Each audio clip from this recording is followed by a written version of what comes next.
Rob says, keeping Bitcoin on my ledger. Is there any way I can lose it other than someone getting my keys? Keys are safe, but I'm still worried. Nah.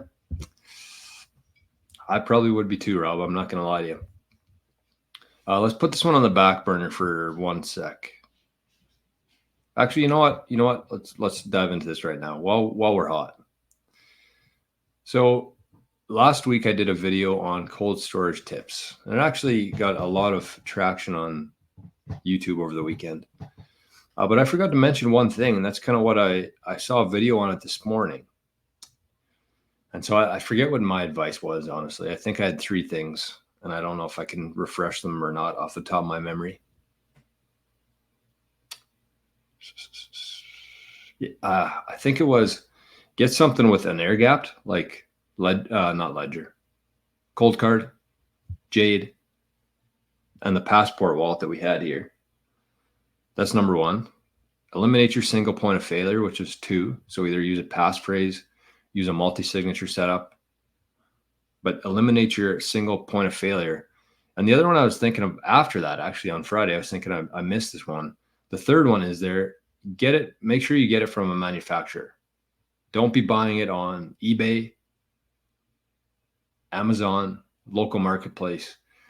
The only place you should be buying a device from is directly from the manufacturer. And then this morning, of course, just how the universe works here for us, it popped up on my feed, and it's from 21st Capital, and it talks about the same kind of thing. So let's bring this up. Sorry for the mouse movement there. So let's watch this. This is a minute and a half talking about cold storage. So this is kind of like the other tip there is get it directly from the manufacturer. Now, what's really important to us is how to protect ourselves against such attack.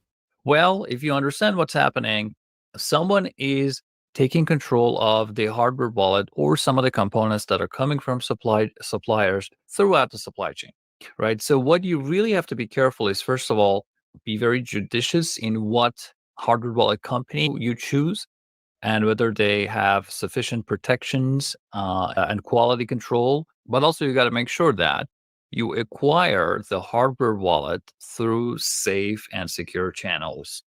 Okay, so here I have a few tips for you to be able to protect yourself better.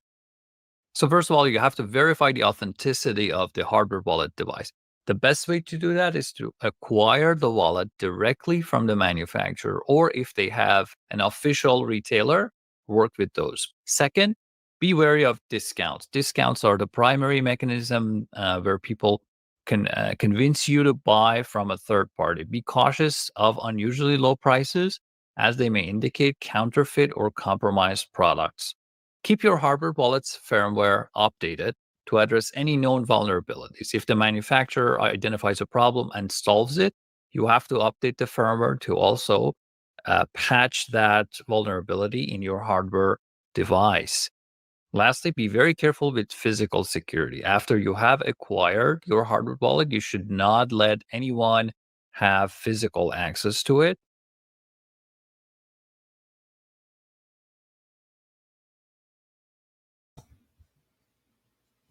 Perfect timing. Thanks, whoever that guy was. 21st Capital. So just one more time there to go over it once again.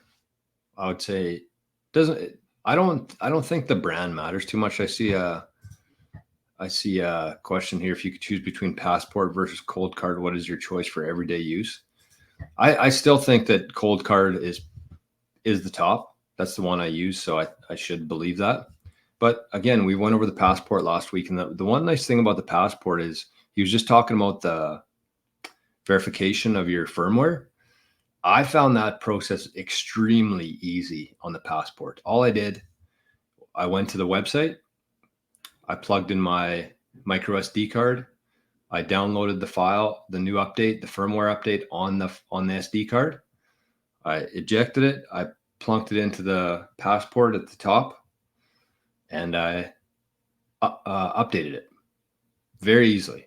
So, I mean, you have to be very careful with which website you're going to, obviously. But in this case, it's Passport's website. So I thought that process was very, very simple. But in terms of the hardware wallet itself, like I said, I would say Coldcard, Passport, Jade, probably the top three. The thing you got to keep in mind there is you want something to be air gapped. And this question from Rob here in terms of the ledger, if you've ever plugged in your hardware device into your USB port into your laptop, I would consider getting something new. You're probably safe.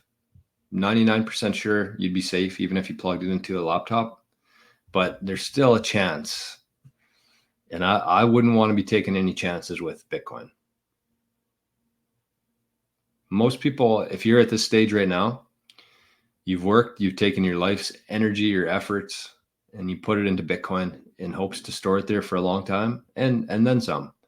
But the last thing you want to have happen is just be careless with it and kind of cheap out on the device, cheap out on the time that you put into learning how to use it. And it's gone. Wake up one day and it's gone. All that work, all that effort, gone. So yeah, Rob, I would say strongly consider getting a Coldcard or a Passport or a Jade. One of those three, I would say.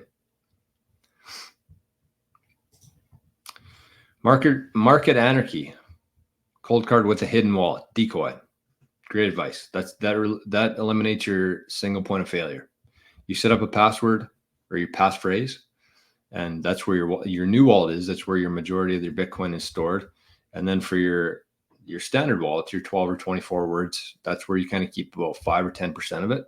So if somebody did gain access to it, they would need your passphrase, the 25th word there, to unlock the whole thing.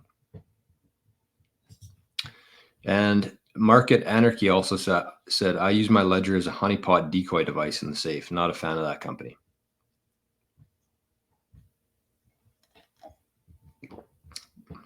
Yep. Timber Crasher. Morning, brother. Good morning.